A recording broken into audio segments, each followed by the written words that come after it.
we have any public comments? No, Mr. Mayor, we do not. Okay, thank you. Item number 4, our discussion and possible action. 4A, to receive a presentation and provide direction to staff amendments to boards, commissions, and committees policy. We have a presentation by Crystal Rome. Good evening, everyone. This item is to talk about the policy and procedures for the boards, commissions, and committees.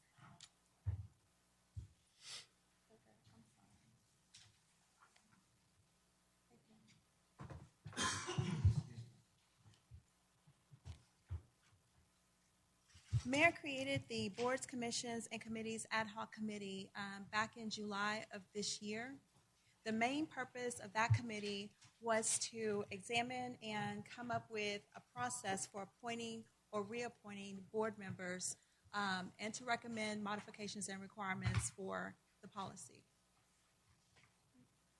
The ad hoc committee consisted of Councilmember Clouser, Councilmember Riley, and Councilmember Boney. The committee met on 4 different occasions to discuss amendments to the policy. Here we have a list of the ad hoc committee's recommendations. One is to move all committees and commissions and boards expiration dates to December 31st of each year instead of having a split between July and December board appointments. Include a conflict of interest disclosure form with the application. Change the residency requirement from 1 year to 3 years. Combine the construction board and the electrical board. Create term limits for board members where they would be limited to serving 12 years consecutively.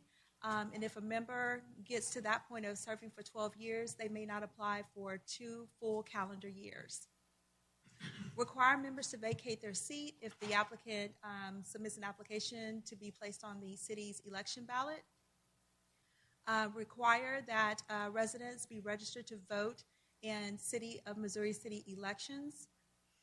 We do have some boards that do not have a requirement that they must live in the city. So other than that, the others would have to live within our city limits and vote in our city elections. Require applications to be tailored to each board and include the meeting schedule and the specific board appointments. Require each applicant and incumbent to complete an interview, and the interview would consist of no less than 5 questions or no more than 5 questions. Require each member to attend at least 75% of the meetings per calendar year. This would also include special events that are hosted by the committee, such as the Small Business Committee. Create a separate process for incumbents. Host a committee fair, appreciation, or reception each year for those serving on the boards. Require the council members to meet with each board each at least once per year to discuss the strategic plan, goals, and the vision for the city. To require mandatory ethics training. And to create a video focusing on the strategic plan to educate the community and members. The proposed application process, as we have discussed with the ad hoc committee, would be around the February term is when we would begin advertising for the vacant positions. Next, the applications would, of course, be placed on the city's website.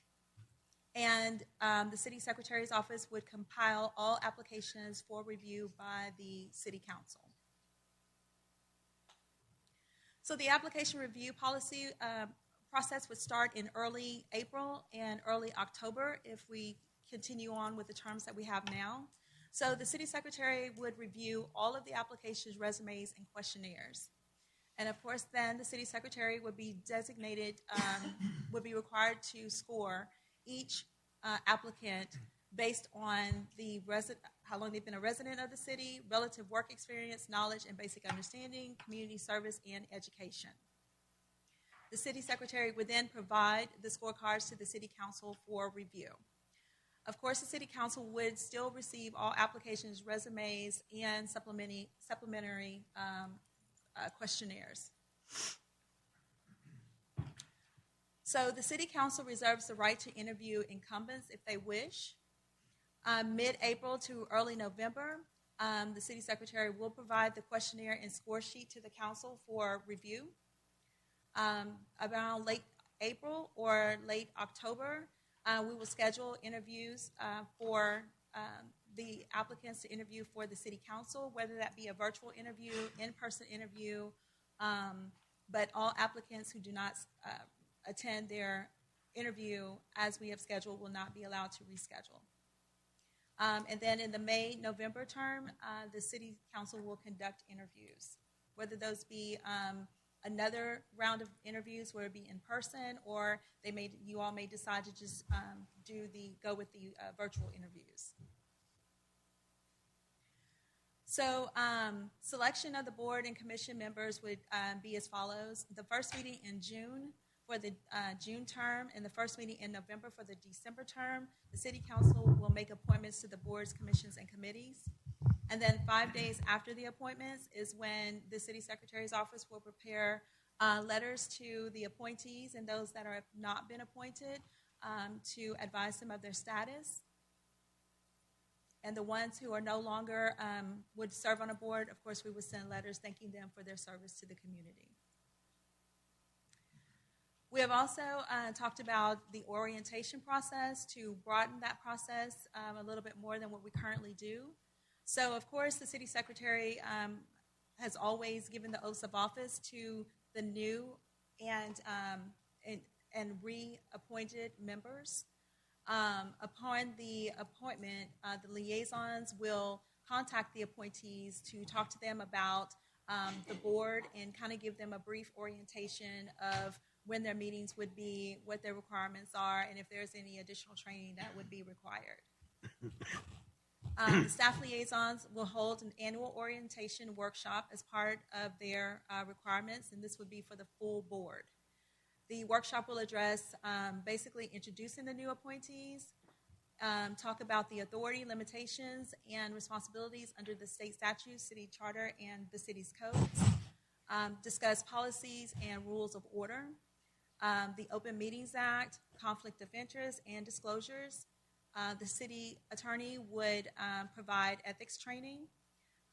There would also be a discussion about the roles, responsibilities, and attendance of those that would serve on the board, and any materials that would be helpful in them being successful with serving on the board.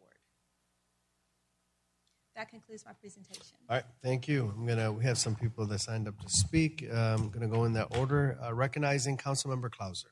Yes, thank you, Crystal. And I wanted to thank the mayor for volunteering myself and Councilmember Riley and Boney are appointing us to this committee. But I think, it was definitely needed. We didn't have a process in place for the appointment of our boards and commissions, so it was definitely needed. Myself and my colleagues spent several hours really shaping these guidelines that we put forth to you, and so we feel really comfortable about the proposed guidelines. And our goal was to create a fair and efficient process for selecting the representatives. I would like to add one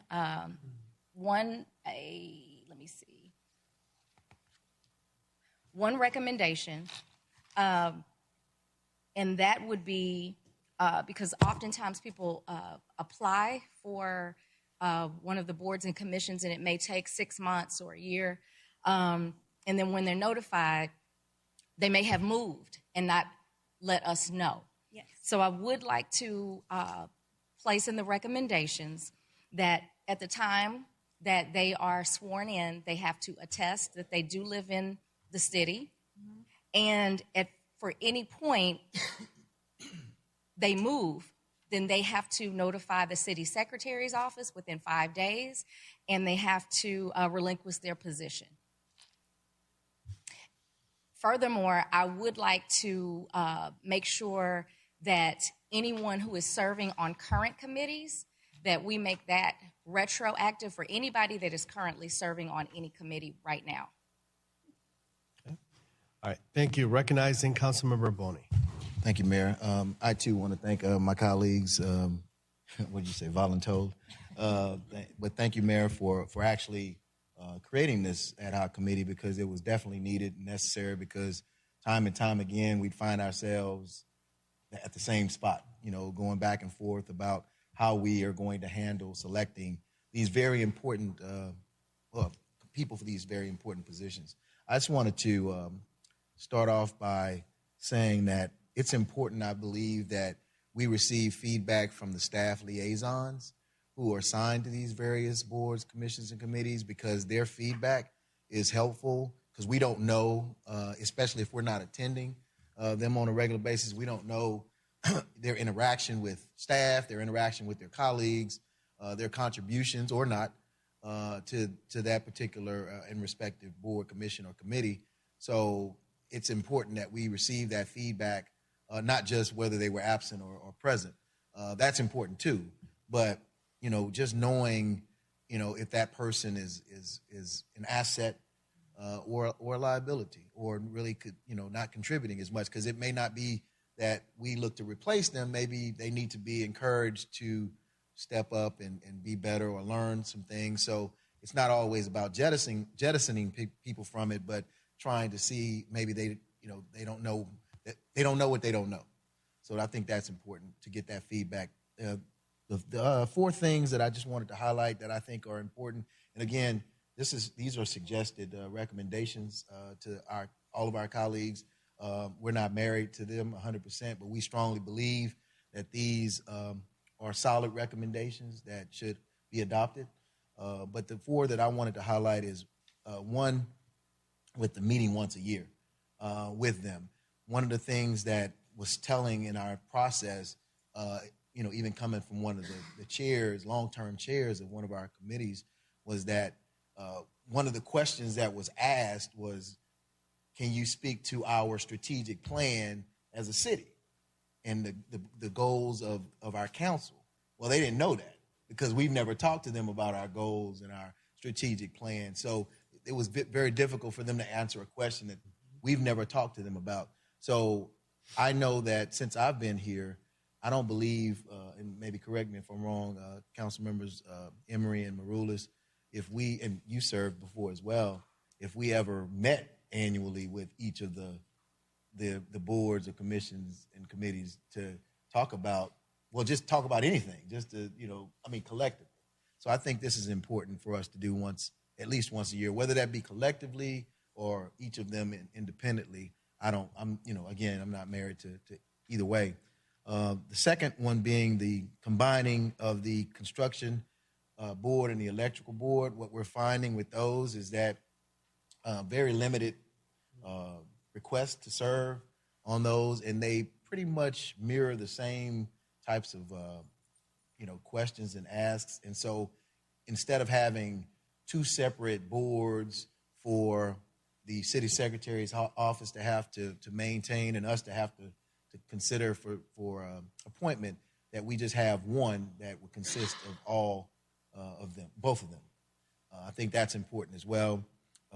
The hosting of a reception, I know Councilwoman Riley talked about a fair, to recruit individuals, just to show our appreciation. I know when I served on the CDBG, I know annually Maria would do, along with council, an appreciation. They would give a gift, a certificate, just to let them know how much we appreciate it. We got away from that. And I think that instead of just appointing them and saying, that should be good enough, I think we should acknowledge and honor those that serve on an annual basis. And lastly, we still have some work to do in that with our applications, as well as our questions for the Spark interviews and our final questions when it comes to the appointments. We want to have separate questions for each of the respective boards, committees, and commissions, because they're all different. So what we've been doing is asking them the same questions over and over again, but it may not be applicable to the Small Business Advisory Committee that we would want to know things about relative to Parks Board or Planning and Zoning or Zoning, so Zoning Board of Adjustments and Appeals. So I just wanted to point out those specifically, but I believe all of these recommendations have been vetted by this committee and well thought out. But if there are any changes or modifications or additions, please let us know. Thank you. All right, thank you. Recognizing Councilmember Riley. I ditto everything that they just said. And it was a pleasure serving on this committee because we did some really deep dive work on this. And I thank the city secretary and our deputy city secretary for all of their work and amending everything. I had two recommendations that I wanted to put forth. Limiting the number of committees, boards, and commissions that one individual could serve at one given time, to make sure that they are really focused and dedicated, because we never want to have a overlap of meetings and things like that. And then my other one is, you mentioned in one of your slides about we talked about how some of the committees don't have to necessarily be a resident of Missouri City. If you could just state which of those committees and put that a part of this, Sure. so that there's no confusion trying to figure out and just identify those two or those, whatever those committees, boards, and commissions that are excluded from that particular component. Okay. And that was it for me. Thank you. Recognizing Mayor Pro Tem Emery.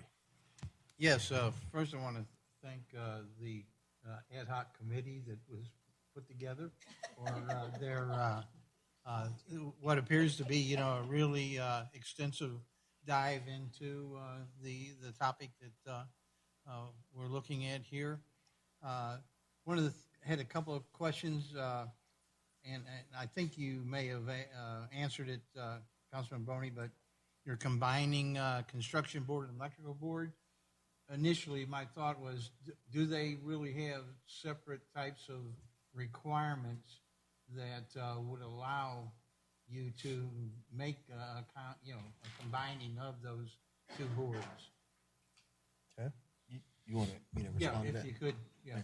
All right, so I know that's one of the things that we asked of the city secretary to look into, I think, with the city attorney, I'm not sure, but what we found is that there were some unique things that were respective to the construction board and the electrical board relative to having certain type of licenses, but they only applied to, I want to say, one on each of those boards and commissions, but there was nothing that showed that we would be, what we were saying is whatever the requirements are for the construction board and whatever the requirements are for the electrical board, we would just combine them into one board, and that it would still be, because they don't meet often.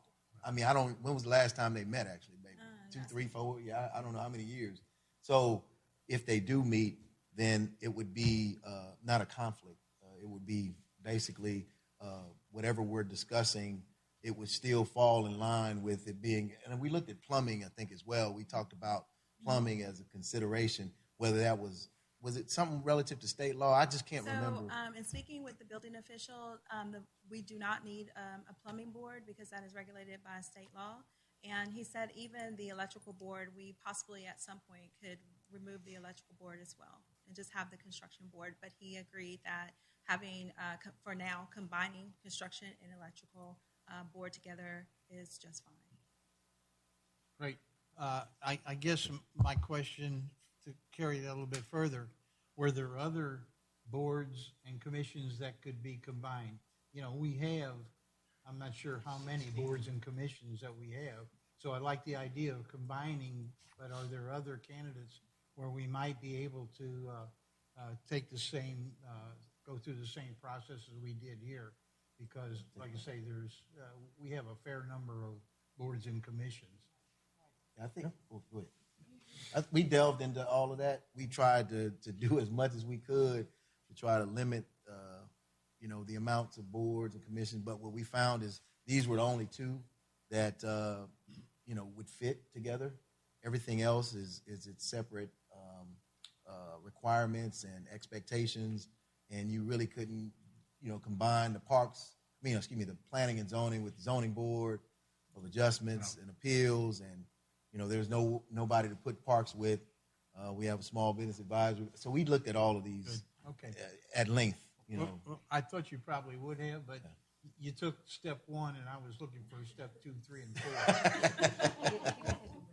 4. Right. Because one of the things, which is the next question I had, is we have to meet with them, with each of the boards and commissions annually.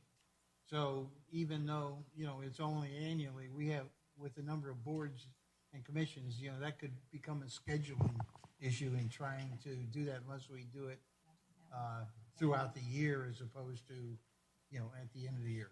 That's a great point, Councilmember Emery. I'm sorry, Mayor Pro Tem Emery. And all that can be done at the proposed annual appreciation, reception, and host committee fair. That would be a great time for us to educate those who are wanting to come on committees and also those that are serving on committees. Right. Obviously, you thought about it.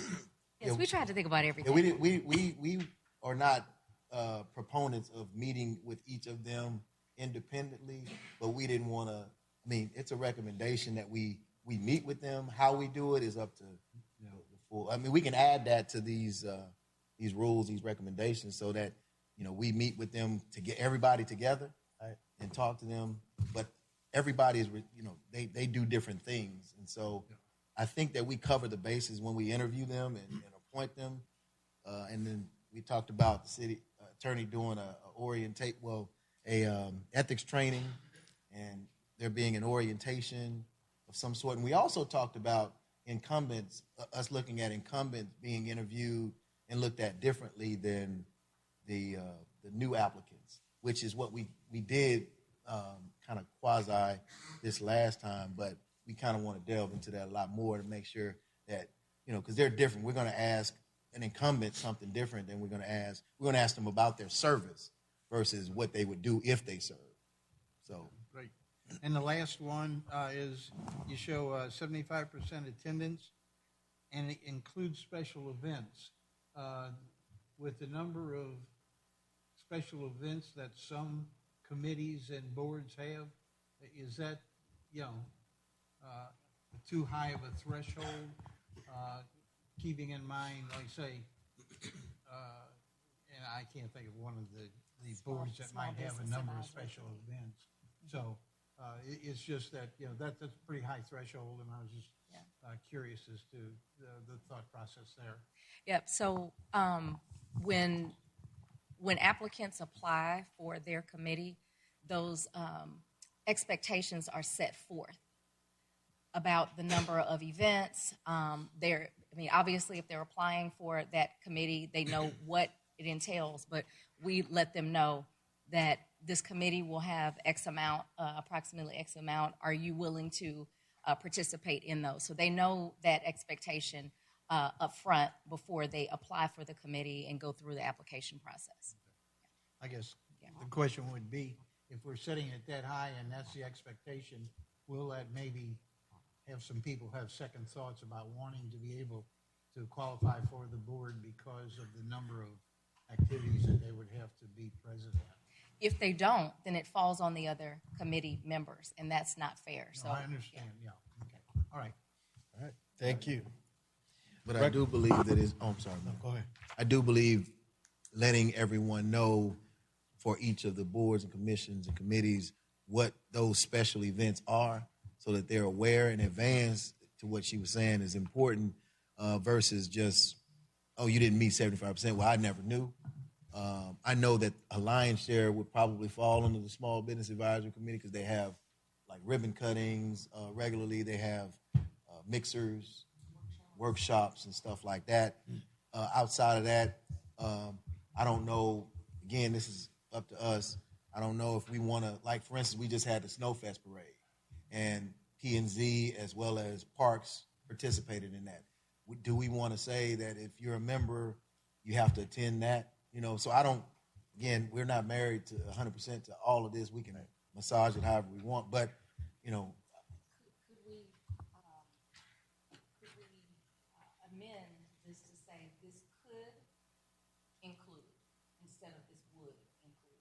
That way it leaves it loosely, maybe for the chair to determine, or if there is, any.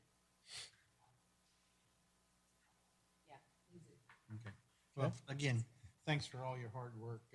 Obviously, a lot of work went into this and a lot of review of the processes. So I commend you, City Secretary, and the ad hoc committee that the mayor put together. Thank you. All right. right, recognizing Councilmember Marulis. Yes, thank you. Great work. I like a lot of the stuff. I love the consolidation of the construction board and electrical board. So moving everything to December is a great idea. But then would we get this bolus of resumes that we have to read? So for instance, we have 16 boards. There's 13 Parks Board members. That's a lot of resumes. And I'm okay with maybe doing it with some of the boards, but can we maybe think about P&Z, ZBOA, and TERS, and those, because they're so critical, those are standalone, focused, kind of separate from this. That makes sense? So that they don't get just put into the whole other boards and commissions, that we can look at those resumes a little differently because they're very critical boards. Thoughts, questions? There. So basically, great question. Keep in mind that, you know, with the number of members that we have on these respective boards, commissions, and committees, that they don't all come due at the same time. So some are odd and some are even years. Right. So what we're saying is that those that are due for that particular year, so we just had, I want to say, 6 that came due for planning and zoning. Then those 6 we would be considering them, not the entire number of 13. Right. So that would be the same with all the other committees we have, except for I think small businesses all come due at the same time, or no. So they're staggered as well. Yeah, everything's staggered. So yes, But Jeff, like last time we got Culture Committee, personally, I felt overwhelmed at the amount of resumes that we received, or applications, what you call it. Culture Committee, Parks Boards, and all that stuff. It's just a lot to sort through, not only for me, but for you guys. So I'm just saying, do we take a small segment of that for these really critical boards and take our time through that? Just my thought, because I was overwhelmed. I think Last time was a lot. it was. I think with the This last run, and I know we had a backlog, right, because we wanted to get criteria in place and all that stuff. So but I think that's an example of how big this would look like.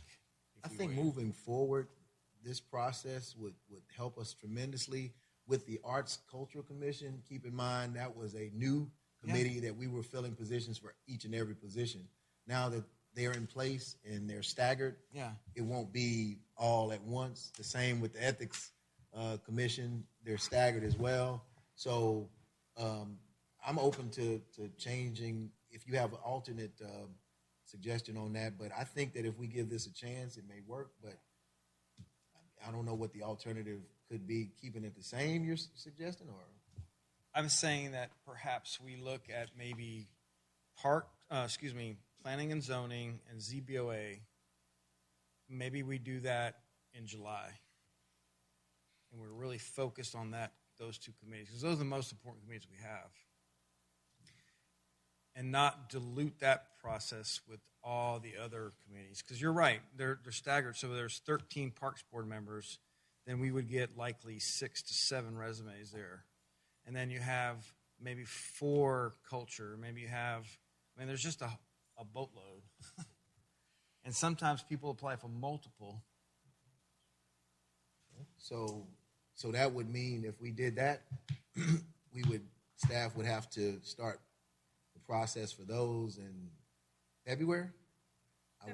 In February, and do a similar process for if we wanted to segment them out to have planning and zoning and or parks or ZBOA separate and apart. That's a suggestion from council members. And that was just a midpoint in the year. I'm just trying to prevent from when they come to us, we're ready. Sometimes we're not because it's so much. We just kick it. So, and I want to put focus specifically on these guys because it's so important. But I'll yield my time, Sonia Brown Marshall, and we'll go have more conversation. All right. Recognizing Sonia Brown. Thank you so much. So just a couple of questions. In the process, by the time they get it back to us, is it possible that we could have, there was an interesting cover sheet that came out the last time where we had all of the names and then the scorecard information, and it was like a snapshot, really, really quick. I found that helped tremendously in my process of looking at it all, because it gave me an opportunity to just look at more of a higher level than having to sift through everything. So that would be really great. In terms of the meeting attendance, 75%, I think that's more than fair. If it's 12 meetings a year, then that's only 9. I think that's great. I'm just curious if somebody could walk me through what the actual appointment process would look like. When we get to the proposed appointment process timeline, but we have everything in place, but it says here, council will make appointments to the board, and, that's it. So shall make appointments. So are we going to be using the scorecards, or what? So essentially, that's what we had before. Right. So if we follow the model that we did for the last appointments, the city secretary's office was responsible for reviewing all the applications and resumes, and then we did the scorecards for each one of the applicants, and then we sent that to the city council along with their applications and resumes, just in case you all wanted to do a deeper dive. So at that point, you all had the choice of rescoring if you wanted to rescore, or you could go with what the city secretary put in place. And then what we did was we selected the top scores, which was about, I think it was points of 24 points and more, that was sent to council for you all to decide if you want to interview those people. Will we receive all of them? I do send everything to you all, because there may be someone in there that you may know more information about, and you may want to bring that person forward. And so I provide that information to all of the council members. And then my last question is in regards to item number 6. And I think this may be more of an e-choice. This is requiring a member to vacate their seat if an application for a place is filed on the election ballot. Do you know of any other cities that are requiring that? I would have to research that. I really would appreciate having a little more information on that. History stands as a lot of elected officials come by way of serving on boards, commissions, and different things like that. And I understand where this is coming from, and I'm not saying that I'm against it at all. I'd just like to understand what other cities do in regards. I believe we have a couple of people here whom have served on other boards and commissions. And I don't know if you vacated your seat before you applied or not, but I'd really like to have some type of institutional knowledge in regards to that. Sure. Thank you. Good. All right. Thank you. I'll take my time. First of all, I want to thank the committee, Councilmember Boney, Councilmember Riley, Councilmember Klauser, for spending this time and kind of coming through this. This was an item that was very close to all of us here, because we always wanted to help your department, because obviously you're doing all the work, to put something in place. And I know at one retreat that we talked about this, and we found some stuff from the past, but there was nothing there. So I think this is wonderful for this council and for councils to be here in the future, and for city secretary's office and city manager's office to have something like this. And of course, when you have something like this, at that time, if anyone wants to remove something or add something, it's easy. So basically a guideline that's there. So I think to that, this is awesome. Something for us to think about is also, as my suggestion is, the exactly what Councilmember Brown Marshall had talked about. I've served on the Parks Board before, and I know Councilmember Marula served on the Parks Board, and Councilmember Brown Marshall served on Planning and Zoning. So I think we have to be a little bit receptive to some of those, looking at that, because we can't ever hold that back. But everything else that you guys put together, the Ethics Commission training, which is needed, I love the idea, Councilmember Boney, of meeting once a year. And you asked that question.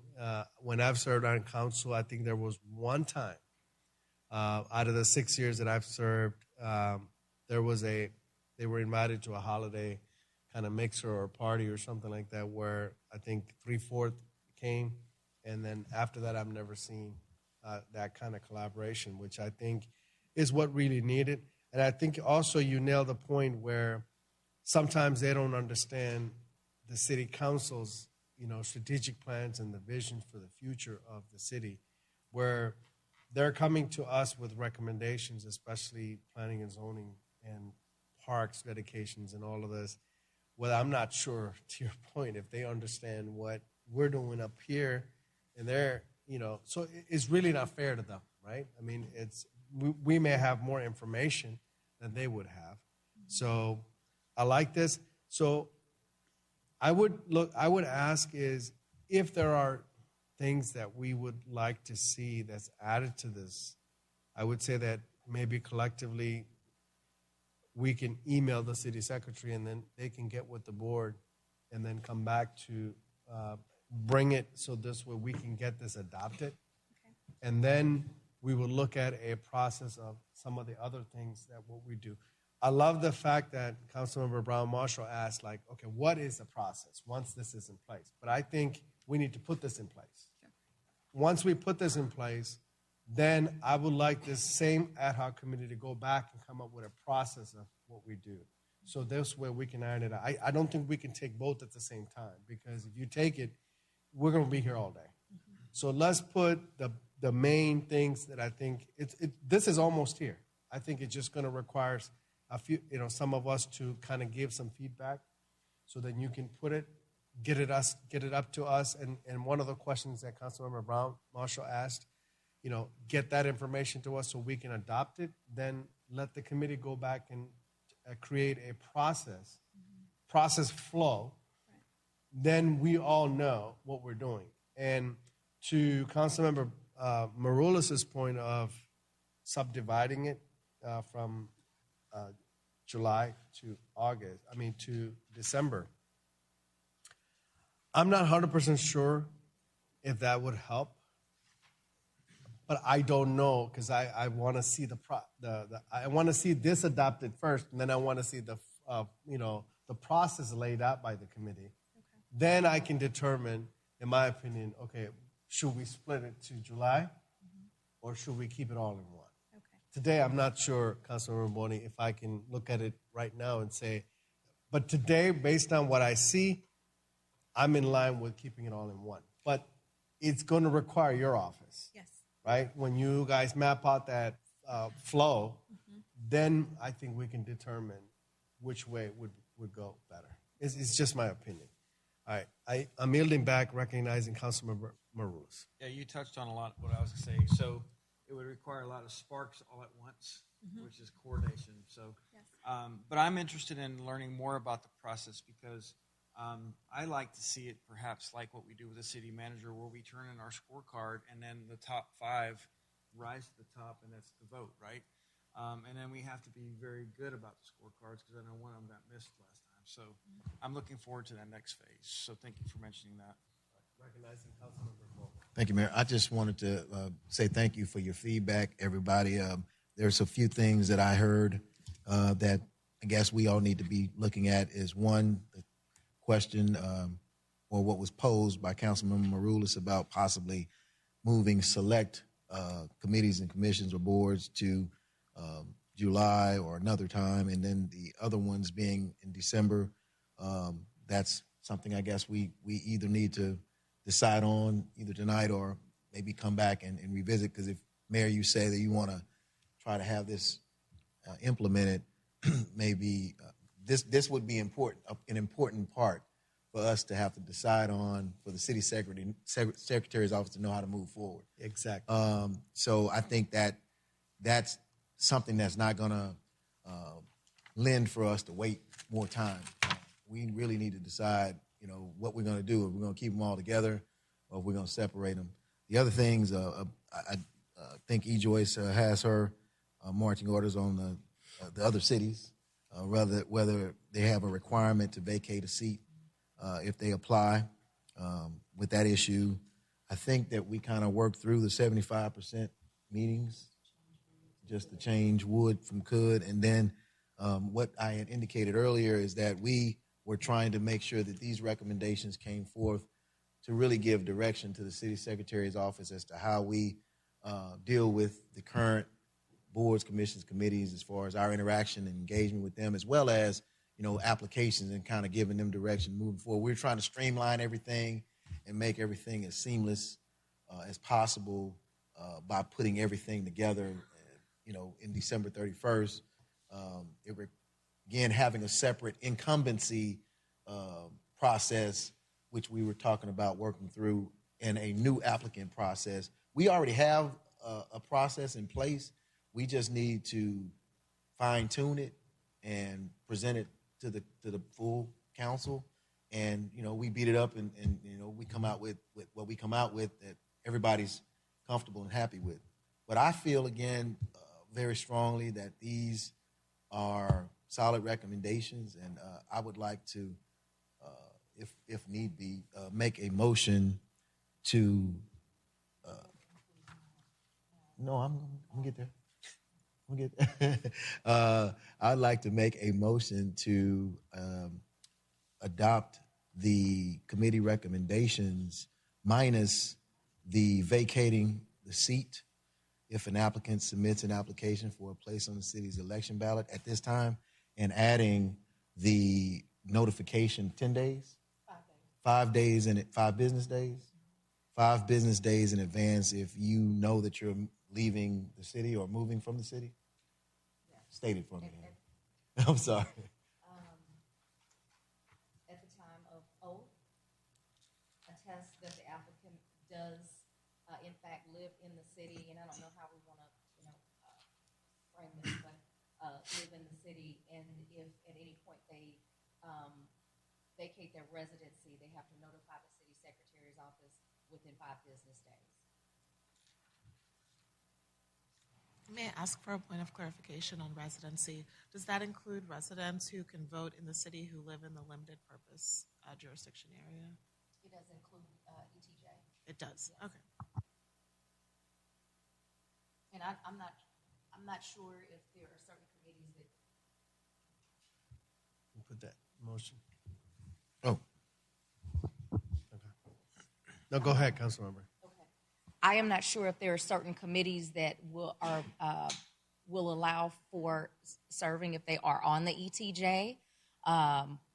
Some do, some don't. So I guess it's just applicable to that specific committee. Okay. So if you was can. everybody clear on that addition? Hold on 1 second. Oh, Let me go to sorry. Councilmember Riley. Recognize. So you're making a motion excluding an item, so the recommendations that were made from the floor, are all those included in this motion or excluded? There were a lot of questions by some. I made 2 recommendations. Okay, well, at this time, you can make those recommendations to be included on my motion. I just couldn't remember. I didn't write them down, so I'm sorry. What were the 2 motions? So are they, the ones that I stated earlier, are they included in your motion? I didn't write them down, so I was going off of the recommendations that we have listed here. She added one just now that I am including in the motion. Which 2? The 2 that I had were to identify the boards and commissions that don't apply for residency, as well as limiting the number of boards and committees that one resident can serve at one time. Okay. Is everyone okay with that? How many boards are you recommending that they can serve on at one time? Limiting to 2. No more than 2. Correct. Is everybody okay with that? I'm fine with that. So we need to. I don't want to. So I then know how we to need count, to. so So he needs to add it to his. I'm sorry. He needs to add that to his motion. Right? Is everyone okay with those 2 amendments? Yes. Additions? Yes. I'm fine. Okay. All right. So The motion is. the motion is, as stated, to adopt the recommendations presented by the ad hoc committee minus the requirement that members vacate their seat if the applicant submits an application for a place on the city's election ballot at this time until further notice. And then the addition of 3 recommendations, what she stated that you wrote down, which was about the notification of when you move from the city or when you your residency, and then the 2 that you got her to as well, right? Yes, so limiting the number of committees on which a person can serve to 2, and clarifying which committees don't require residency. All right. So there we have it, everyone. I hope everybody's clear. Okay, so there's been a motion, and there's been a second by Councilmember Brown Marshall. Councilmember Riley, you still on the queue? No? No. Okay, can we clear the queue? Okay. So there's been a motion and a second. So I'm going to place myself to speak again. So once we go through this process, I guess I would just say if the motion passes, then what my thought process is that then you have a platform, Yes. not a start with. But then I would still want the committee to go back and lay out a process which was asked by Councilmember Brown Marshall, which I also like to see, Yes. for people who are already serving and then people who are coming in new, right? So if we can get those 2 processes in the near future to work out, then I think we have exactly what we needed, because you have steps together. Yes. Now, at that point, if there's any other deviations, I think at the next one, then we will get into scorecards or because those process has to be laid out, and so we can understand what that looks like. And ultimately, I think this is trying to help the city secretary's office, but also volunteers that are interested in serving the city. Yes. So I think it's a mutual benefit. So thank you. Councilmember Boney. I'll just conclude with this, Mayor. Thankfully, we have an entire year coming up to try to get through this. And so December 31st is when these applications or these individuals will expire. And so I think we have some time to kind of flesh this out well in advance of trying to go forward with the next process. But I think, we've come a long way from whence we came, and I think that we are right on the right road. So thank you all so much. Thank you. So there's been a motion by Councilmember Boney, second by Councilmember Brown Marshall. Seeing no one else on the queue, let's go ahead and vote.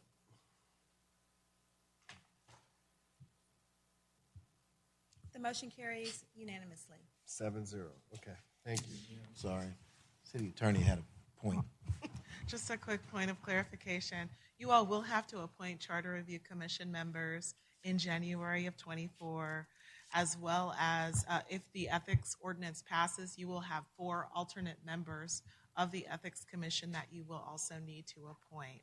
So you will not, unfortunately, be able to wait until December to utilize some of this information. December 18th.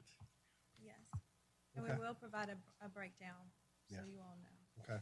On the next meeting, if possible. Yes. That would help. Okay.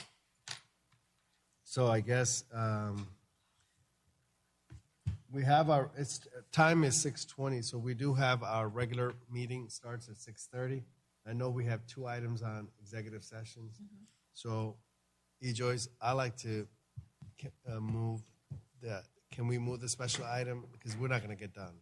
Sure, you can recess the special meeting at this time and then begin your regular meeting at 6:30, then go back and reconvene into the special. Okay. So, time is 6:20. We're going to go ahead and recess the special meeting.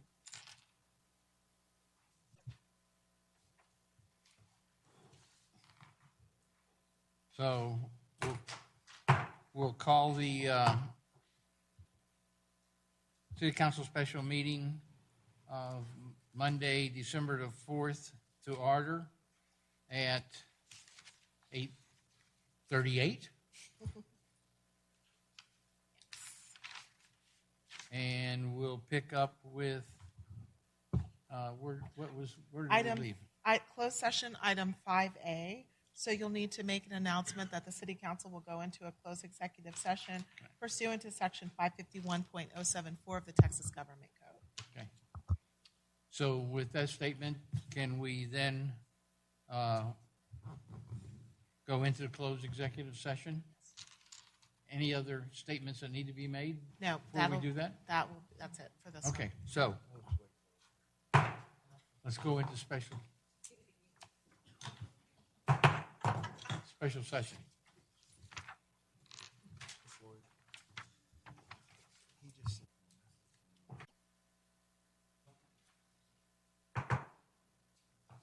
We're going to reconvene into special session and consider any action, if any, on items discussed in executive session.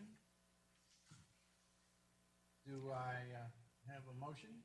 Yes, Mayor Pro Tem, I have a motion. The machine is not working, so I'll make a verbal motion. I'd like to make a motion to move item 5A to our next meeting. Oh, there we go. Okay, do we have a second on that? I'll second it, Mayor Pro Tem. Any questions? With that, let's vote. Let's do yeah. Yes. Yes. Yes. Yes. Yes. Before we adjourn, let me just make a comment that the mayor had an emergency situation that he had to get to, family situation, so he wasn't able to stay around to close out the meetings. So just to know. So did she. Oh, and Council Lady Riley also had an emergency, so she wasn't here for our final vote. But just so we're on record as to why the mayor had to exit quickly. Mayor Pro Tem, can I just say that this is a very important item to all of us. So we definitely hope we're going to take care of this next meeting. Yeah, definitely.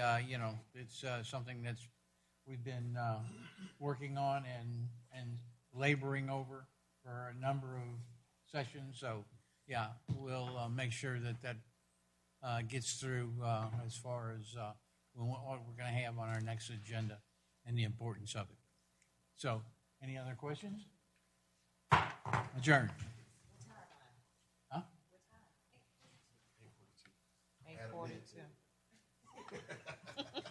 8:43. Yes. You gotta hit the gavel again. Thank you all. The gavel's been hit enough.